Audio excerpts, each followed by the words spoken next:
100 day challenge. हमारे पिछले episode में हमने एंगर के बारे में डिस्कशन किया था और भगवद गीता श्लोक 2.62 एंड 2.63 पढ़ा था। While contemplating objects, attachment develops. From attachment comes desire. From desire comes anger. From anger comes delusion, and from delusion comes loss of memory. From loss of memory, destruction of intelligence, and when intelligence is destroyed, one perish. हमने उस episode में हम Dzire पे अटक गए थे because Dzire और anger के बीच में जो पड़ाव है वो ये है कि हमको अपने डिजायर्स फुलफिल करना है। बिकॉज हम सबको सप्रेशन सिखाया गया है बचपन से, इसी के वजह से हम गुस्सा होते हैं बिकॉज हमको अपने डिजायर्स को सप्रेस करना ही सिखाया गया है एंड हमारा एंगर सप्रेस करना सिखाया गया है।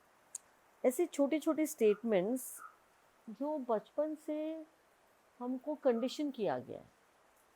अच्छे बच्चे गुस्सा नहीं करते।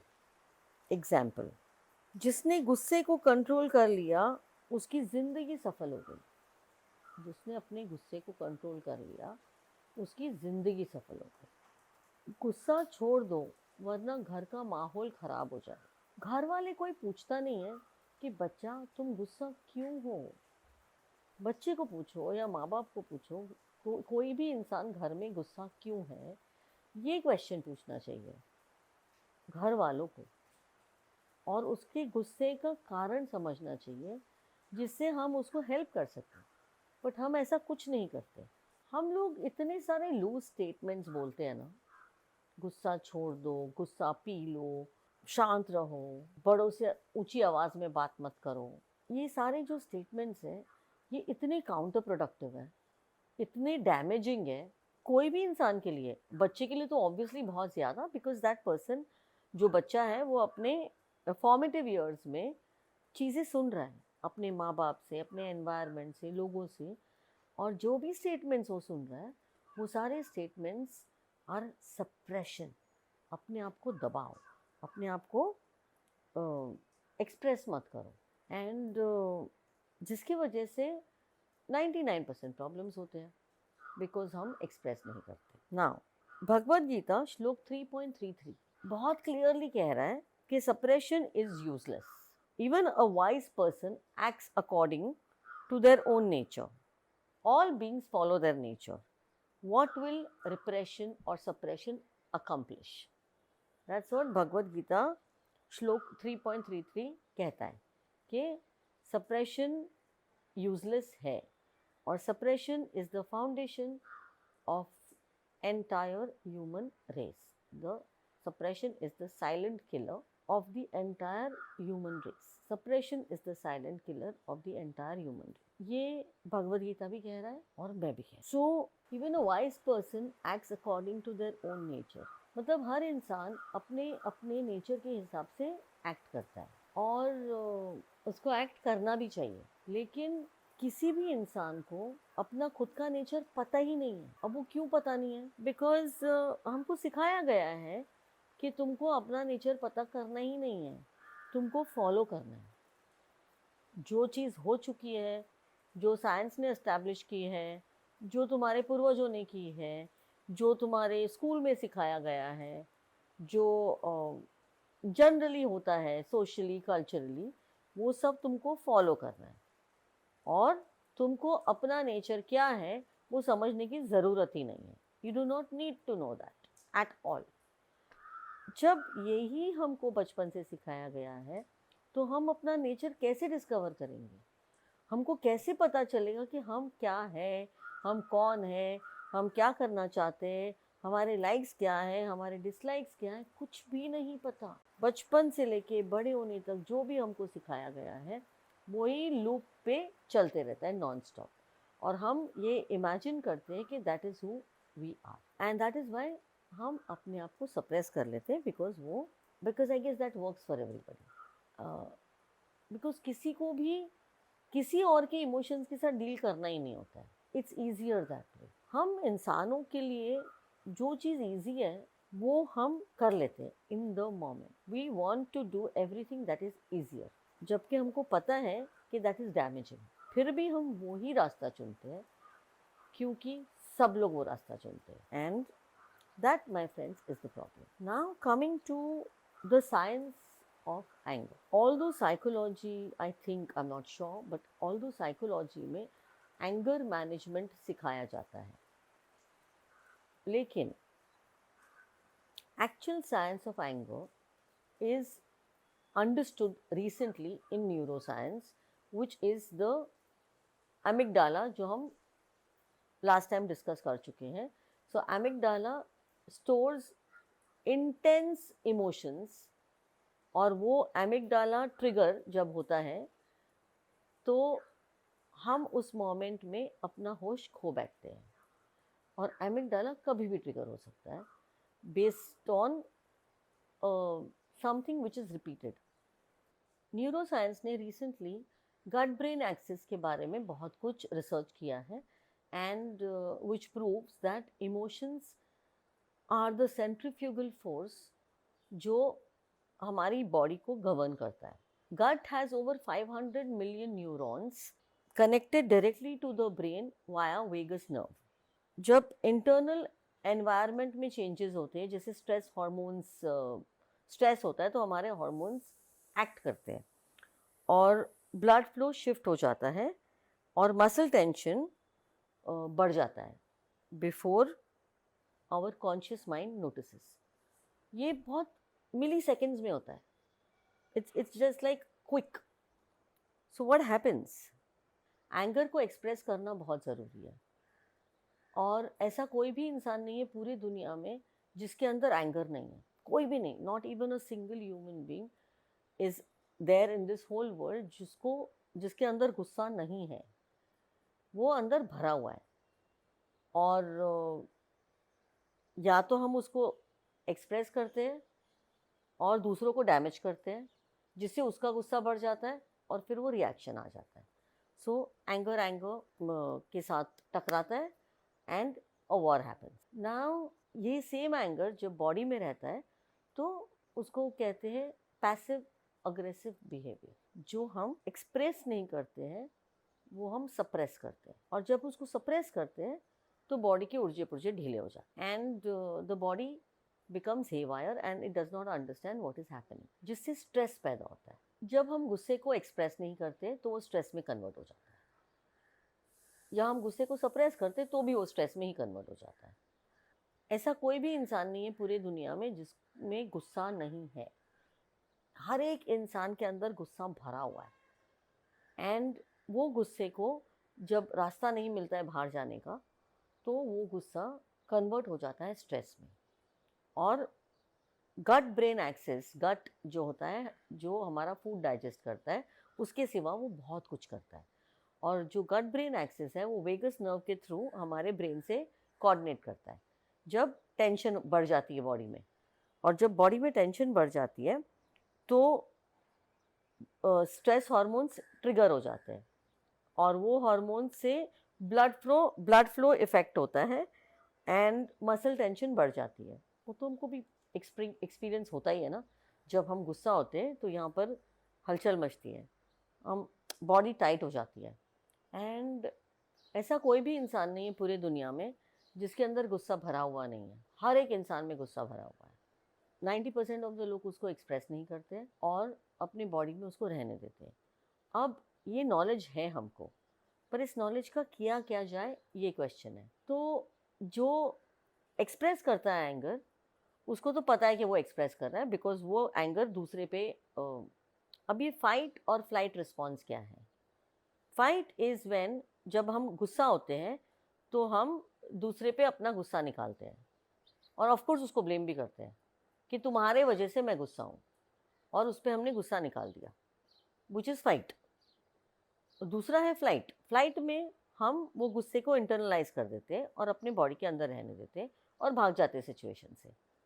In both the cases anger जो है वो रिजॉल्व नहीं हुआ है, बिकॉज वो एंगर का हमने रिएक्शन करके उसको ख़त्म कर दिया उसी मोमेंट पे, और ये कभी भी पता करने की कोशिश नहीं की कि जो एंगर मेरे अंदर है वो एंगर का रीज़न क्या है, और वो एंगर को मैं सॉल्व कैसे करूँ, मैं अपने एंगर इश्यूज़ को सॉल्व कैसे करूँ. क्योंकि जब तक मुझे वो एंगर का रीज़न पता नहीं चलेगा तब तक मैं वो एंगर को सॉल्व नहीं कर सकती हूँ। और क्योंकि मुझे सप्रेशन सिखाया गया है, मैं एंगर को सॉल्व नहीं कर रही हूँ। तो लेट्स सी, एंगर सॉल्व करने का सॉल्यूशन क्या है?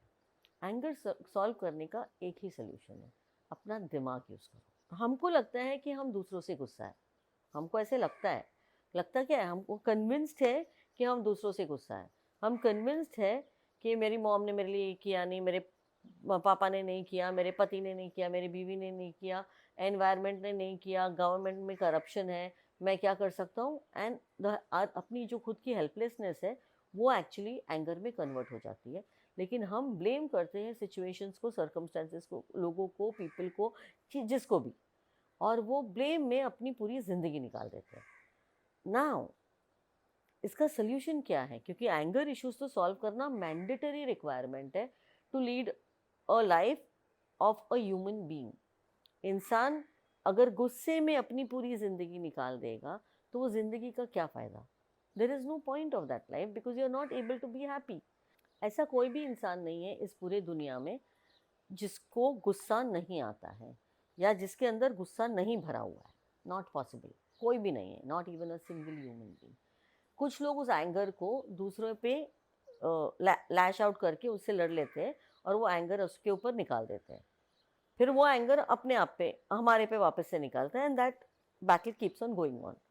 नाउ बाकी जो दूसरे लोग हैं वो अपने एंगर को इंटरनलाइज कर देते हैं और भाग जाते हैं। It's called a fight and flight response. अब ये फाइट और फ्लाइट रिस्पॉन्स दोनों ही हमारे लिए बहुत ज़्यादा डैमेजिंग है बिकॉज दोनों ही एक्चुअल रीज़न ऑफ एंगर को सॉल्व नहीं कर रहे। और जब तक हम एक्चुअल रीज़न को सॉल्व नहीं करेंगे तब तक वो एंगर मल्टीप्लाई मल्टीप्लाई मल्टीप्लाई होते जाएगा, होते जाएगा, होते जाएगा, बिकॉज वो एंगर आपका ट्रिगर बन जाएगा हर सिचुएशन में, हर सर्कमस्टेंसेस में। और छोटी छोटी बातों पे आपको इतना बड़ा बड़ा गुस्सा आएगा। तो छोटी छोटी बातों पे जब बड़ा बड़ा गुस्सा आता है तो उसको सॉल्व तो करना पड़ेगा, बट हम उसको सॉल्व नहीं करते और वो एक डोमिनो इफेक्ट बन के हमारे बॉडी के अंदर घूमते रहता है या हमारे रिलेशनशिप्स को स्पॉइल करता है। और हम किसी के भी साथ, इंक्लूडिंग अपने आप के साथ, अच्छे रिलेशनशिप्स बना नहीं पाते because we have severe anger issues. Now how do we solve ये एंगर इशू को? हम कैसे सॉल्व करें? जो हम ऑलरेडी डिस्कस कर चुके हैं कि anger management is very very damaging. उसको कभी भी मैनेज नहीं करना है, एंगर को मैनेज नहीं करना है, एंगर को समझना है, एंगर को अंडरस्टैंड करना है, एंगर के साथ दोस्ती करनी है, एंगर के को अपना हथियार बनाना है। अब दो टाइप के एंगर हैं, एक जो एंगर है जिसको हम सॉल्व कर सकते हैं और दूसरा एंगर जो है उसको हम सॉल्व नहीं कर सकते बिकॉज वो हमारे हाथ में नहीं है। तो जो एंगर को हम सॉल्व कर सकते हैं, let's talk about that first.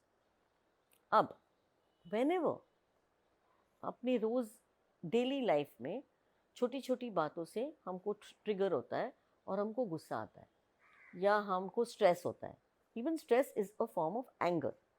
वो और कुछ नहीं है, stress is directly proportional to anger. And हम कभी भी अपनी लाइफ में अपनी गलती मानने के लिए रेडी नहीं होते हैं और हमारे एंगर को हम एक्सटर्नलाइज कर देते हैं, मतलब ब्लेम करते हैं दूसरे को कि उसके वजह से ये हुआ है, इसके वजह से ये हुआ, जिसको हम कंट्रोल नहीं कर सकते। एक्चुअली में एंगर हमारे अंदर है, हमारे बाहर नहीं है। जो अंदर है हमको वही बाहर दिखता है। और ये ट्रिगर को पहचानना, ये ट्रिगर को एक्सपीरियंस करना, ये ट्रिगर के साथ दोस्ती करना, ये मैंडेटरी रिक्वायरमेंट है। तो वो हम कैसे करेंगे? हम अपना दिमाग यूज़ करेंगे बिकॉज और कोई तरीका है नहीं। दिमाग यूज़ करना बहुत इम्पॉर्टेंट है। हर एक इंसान अपने अपने तरीके से इंटेलिजेंट है, अपने अपने तरीके से उसके पास अपनी खुद की सोच है, खुद की समझ है, और उस सोच और समझ को यूज़ करना बहुत ज़्यादा इम्पॉर्टेंट है, जो हम लोग शायद कहीं ना कहीं भूल गए करना, क्योंकि हम अपने आप पे डाउट करते हैं एंड हम दूसरे को पूछते हैं कि मुझे क्या करना चाहिए, and that is the problem. But anyway, let's figure out कि दिमाग को कैसे यूज़ करना है। DIMAG is dimag. How do we use our dimag? अब बॉडी साइंस देगी आपको। हमारा अनमेट एक्सपेक्टेशन। सबसे पहला पॉइंट है, do not blame anybody for your own anger even if it is their fault. मैं 100% श्योर हूँ कि हमेशा दूसरे की ही गलती होती है, लेकिन अगर दूसरे की गलती की वजह से मुझे सफ़र करना पड़ रहा है, मेरी बॉडी को सफ़र करना पड़ रहा है, तो मुझे इसके बारे में कुछ ना कुछ करना पड़ेगा। तो ये हमको कैसे पता चलेगा? हम डेली लाइफ जी रहे हैं, डेली लाइफ में छोटी छोटी बातों पे हमको गुस्सा आता है, छोटी छोटी बातों पे हमको इरिटेशन होता है, छोटी छोटी बातों पे हमको स्ट्रेस होता है। इसको बोलते हैं ट्रिगर्स। अब ये ट्रिगर्स को हमको क्या करना है? The minute we get triggered, the minute we get upset, angry, stressed, any one of this, तो उसको नोट कर लेना है।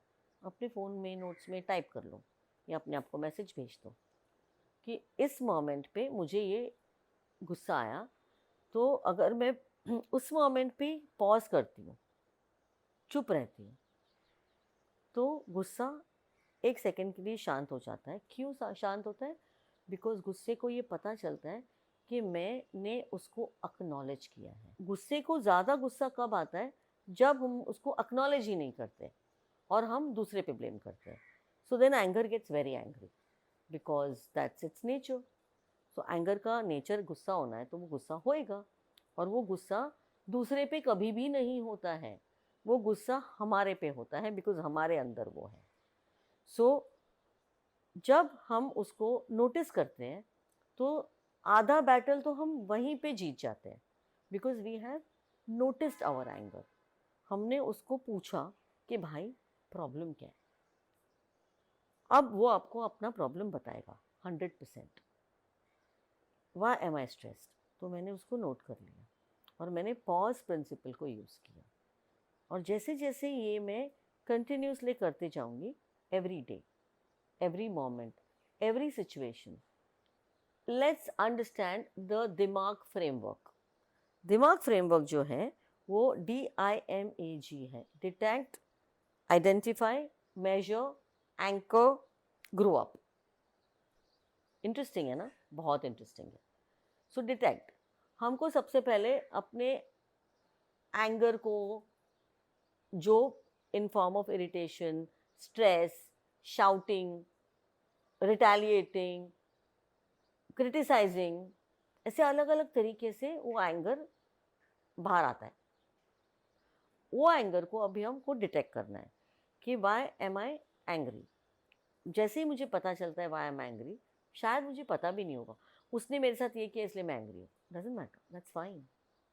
उसको नोट कर लो, मैं इसलिए एंग्री हुई, मैं इसलिए एंग्री हुई, मैं, ये मेरे साथ हुआ, this is what happened, this is why I am stress, this is whatever whatever whatever. अब वो जैसे ही मैं ये एक्सरसाइज करती हूँ 1 हफ्ते के लिए, where I am simply detecting the anger, acknowledging the anger and understanding it and writing it, that's it, this is what मैं 1 हफ्ता करती हूँ। जब मैं 1 हफ्ता कर लेती हूँ तो वीकेंड पे मैं बैठ के उसको आइडेंटिफाई करती हूँ, उसको समझती हूँ, उसके साथ नोट्स बनाती हूँ और समझती हूँ उस पैटर्न को, बिकॉज यूजुअली एक पैटर्न फॉर्म होता है और वो जो ट्रिगर है वो यूजुअली सेम ही होता है मोस्ट लोगों के लिए। एंड जब वो पैटर्न फॉर्म होता है तो मैं उसको मेजर करूँगी, मतलब देखूँगी on a scale of 1 to 10 इसका कितना रेलेवेंस है, दूसरे एंगर का कितना रेलेवेंस है, तीसरे स्ट्रेस का कितना रेलेवेंस है, और does it even make sense to boil my blood for this particular reason. जैसे कि फॉर एग्जाम्पल मेरी बाई नहीं आई, छोटा सा reason, small, she didn't come to work and she didn't inform me. ना मैं इतना गुस्सा हो जाती हूँ उसके ऊपर, इतना गुस्सा हो जाती हूँ उसके ऊपर कि पूछो मत। अब उसने तो सुना और वो चली गई। मेरे साथ क्या हुआ? मेरा खून जलने लगा, मेरा डाइजेस्टिव सिस्टम, मेरे ऊर्जे पुर्जे अंदर के सब ढीले हो गए, बिकॉज एंगर तो फायर है और वो पूरी अंदर से बाहर तक जला के राख कर सकता है।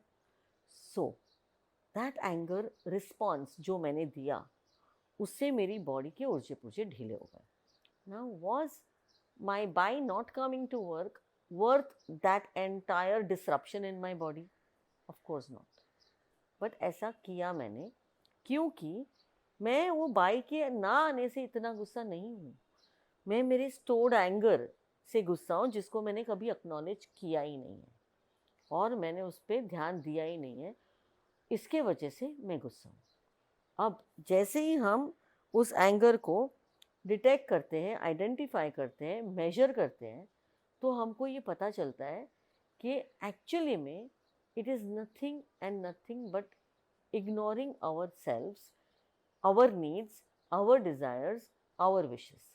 हम अपने आप के डिज़ायर्स को इग्नोर कर रहे हैं, इसके वजह से एंगर आता है। वो एंगर को जब हम डिफ्लेक्ट करते हैं दूसरे के ऊपर, तो हमारा एंगर और भी एंग्री हो जाता है क्योंकि हम उसकी अकाउंटेबिलिटी नहीं ले रहे, हम उसको अपने बॉडी में पनपने दे रहे हैं। Now DIMAG, what is A? A is anchor. Anchor ourselves in that moment. शांत, जो मैंने बोला पॉज प्रिंसिपल, हमने पॉज प्रिंसिपल अपनाया है हर रोज, और हर रोज के बाद जब नोट्स बनाई हैं तो हमको समझ में आया है कि प्रॉब्लम किधर है। एंड फाइनली जब हम ये समझ जाते हैं कि ये एंगर हमारा है खुद का, तो हम ग्रो अप करते हैं, हम मैच्योर्ड होते हैं, हम ये समझते हैं कि हमारा एंगर एक्चुअली में हमको ही डिस्ट्रॉय कर रहा है, हमारा एंगर एक्चुअली में हमारे बॉडी को बीमार कर रहा है, हमारे बॉडी के साथ खिलवाड़ कर रहा है, और वो हमारे लिए और हमारे बॉडी के लिए ठीक नहीं है और अच्छा नहीं है। जब हम अपने एंगर के साथ कंटिन्यूसली बातें करेंगे, कंटिन्यूसली उसको एक्नॉलेज करेंगे, तो हम अपने एंगर को मास्टर कर सकते हैं। Despite the environment being wrong, despite people being wrong, हम अपनी खुद की मास्टरी इतनी स्ट्रॉन्ग कर सकते हैं, इतनी पावरफुल कर सकते हैं कि उसी एंगर को हम कन्वर्ट कर सकते हैं into energy, because anger is energy. वो ही एनर्जी को अगर हम अपने खुद के डेवलपमेंट में डालें तो हाउ अबाउट डूइंग दैट? जब हम दूसरे पे गुस्सा होते हैं ना और हम उसके बारे में कुछ कर नहीं पाते, तो हम बहुत हेल्पलेस फील करते हैं, और जब हम बहुत हेल्पलेस फील करते हैं तो हमको और भी गुस्सा आता है, बिकॉज हेल्पलेसनेस किसको पसंद है? Nobody likes to be helpless. तो हम बहुत गुस्सा हो जाते हैं और वो गुस्सा बढ़ते जाता है बिकॉज अपनी हेल्पलेसनेस बढ़ती जाती है। तो इसका ट्रीटमेंट एंगर मैनेजमेंट नहीं है, इसका ट्रीटमेंट है not to be helpless. How do we convert helplessness to being helpful? हम अपने आप को हेल्पलेस समझने की जगह पे हम अपने आप को हेल्पफुल बनाएं, तो हम अपने खुद के स्ट्रेंथ्स, खुद के पावर को जगाएं, तो हम अपने स्किल्स को डेवलप करें, तो how about using our anger constructively for our own development? क्योंकि जब हम वो पूरा का पूरा एंगर एनर्जी जो हमने पूरी ज़िंदगी दूसरों को ब्लेम करने पे निकाल दी है, अगर वो सारी एनर्जी हम अपने आप में इंटरनलाइज करके अपने काम में डालें, तो how about doing some self development work? How about making our self stronger? अपने आप को हम अगर स्ट्रॉन्गर बनाए, तो मोर कॉन्फिडेंट बनाए, तो क्योंकि एंगर जो होता है ना, उसमें सबसे इम्पॉर्टेंट फीलिंग जो दिमाग में आती है या दिल में आती है, वो है रिवेंज।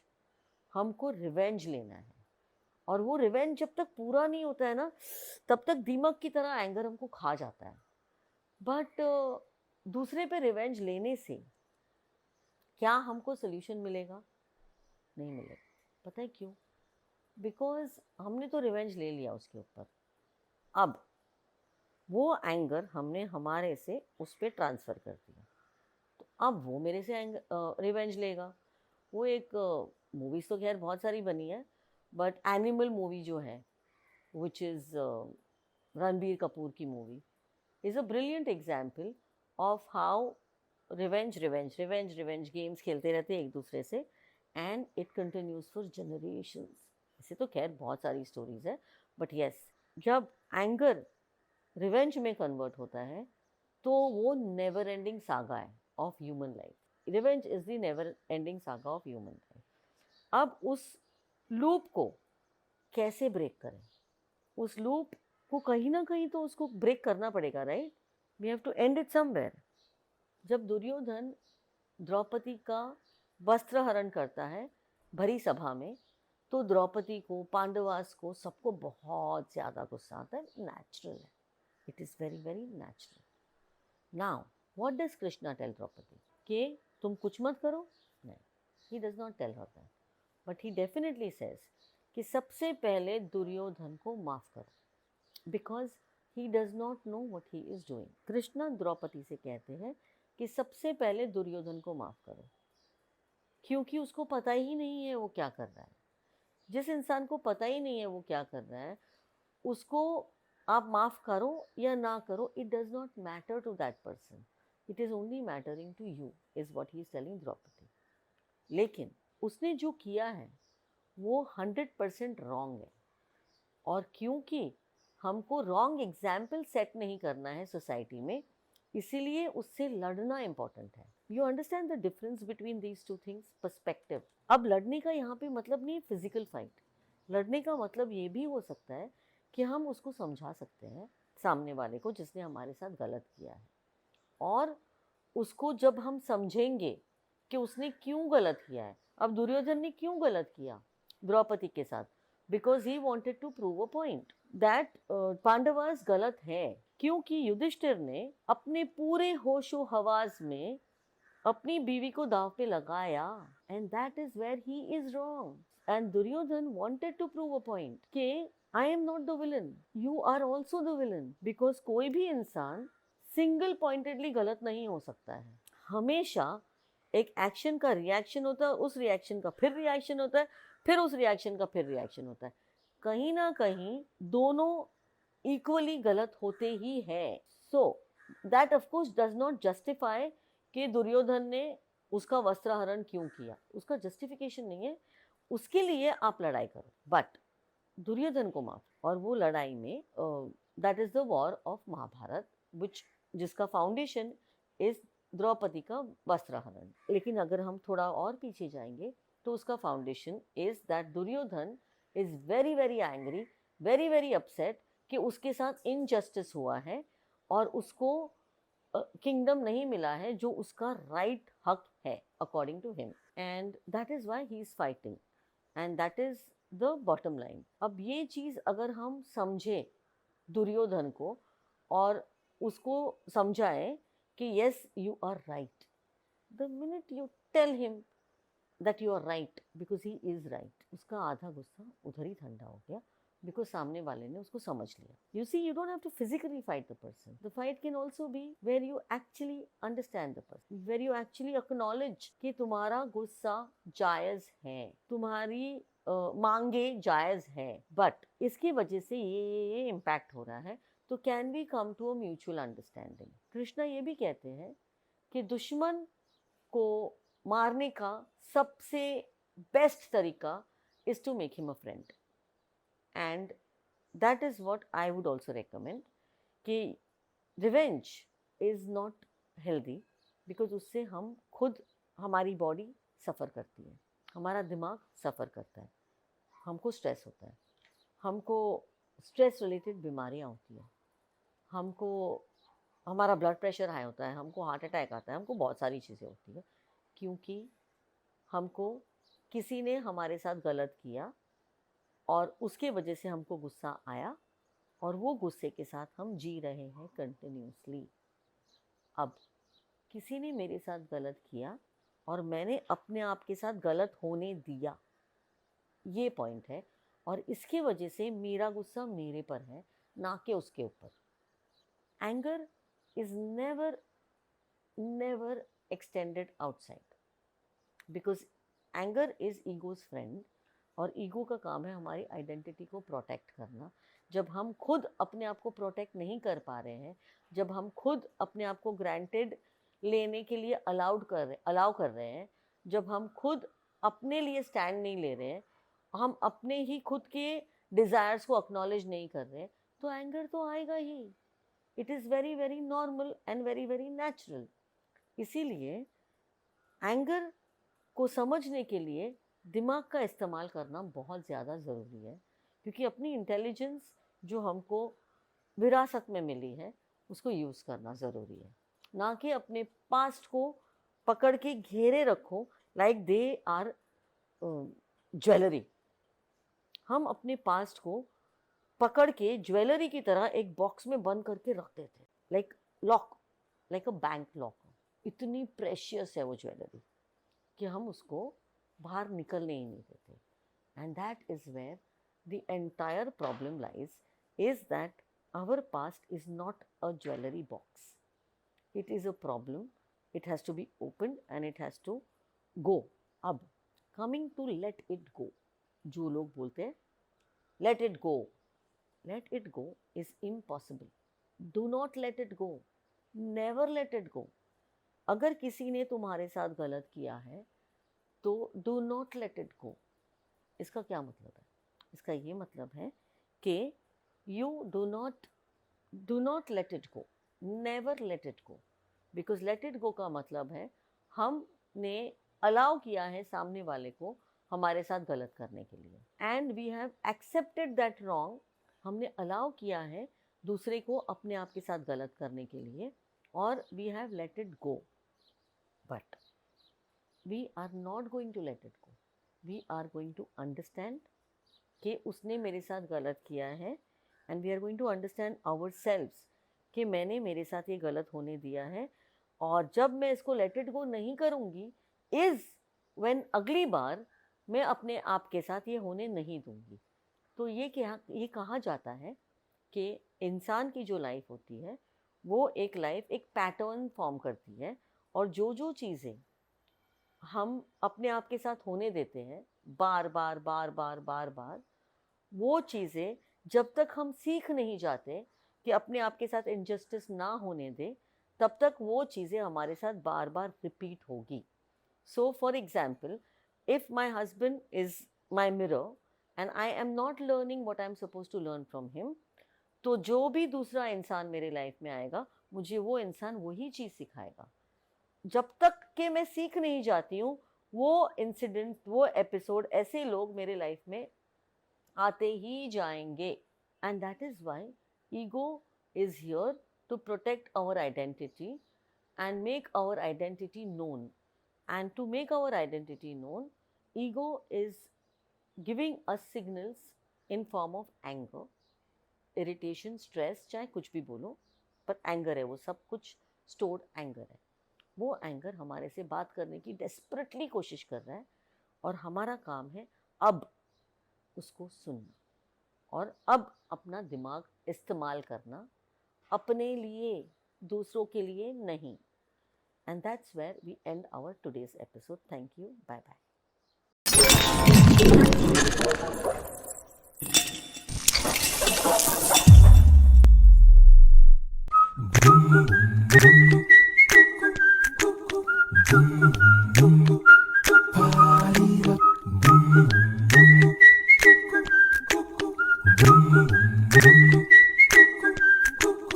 Boom.